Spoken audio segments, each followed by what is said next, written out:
this morning, a KVUE Defenders exclusive, newly obtained video shows an Austin police officer texting with both hands, driving with lights and siren, and responding to an emergency call for about 2 minutes before slamming into two vehicles. The crash left a man with permanent scars to his face and forehead, and a mother of 3 with lasting back, hip, and knee pain. Senior reporter Tony Plahetsky joins us now. And Tony, you received this video within days of the officer's resignation, and so now there are questions concerning, accountability here. And what comes next, not only for this police officer, but also for these people who were injured in this crash. Brian and Yvonne, good morning to you both.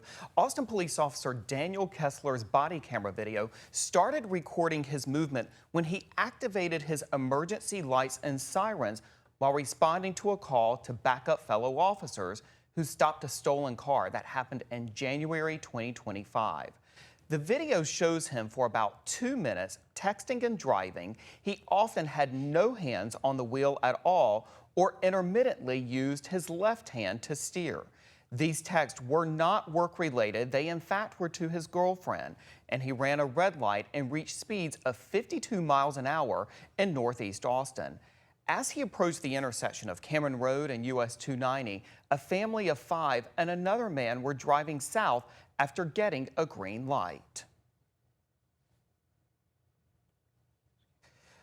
DA Jose Garza told us in a statement that prosecutors were in touch with the victims in this case, including informing them of how the case would be resolved.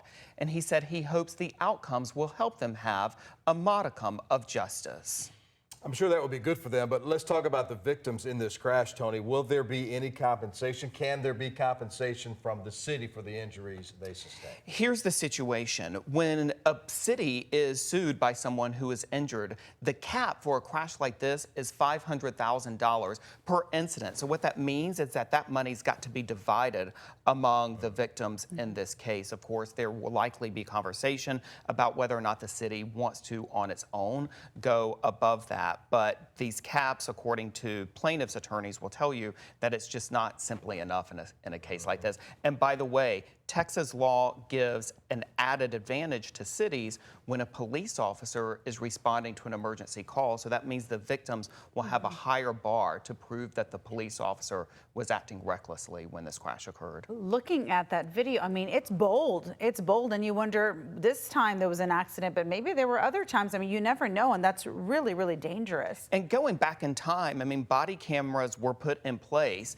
to exonerate police officers at times, or also to show their actions at times. And so this was actually caught on body camera, obviously the duration of the whole event. You'll have much more on this tonight on KVUE News at 6. Absolutely. All right, Tony, thanks for being here with us You're this welcome. morning with this story from the KVUE Defenders.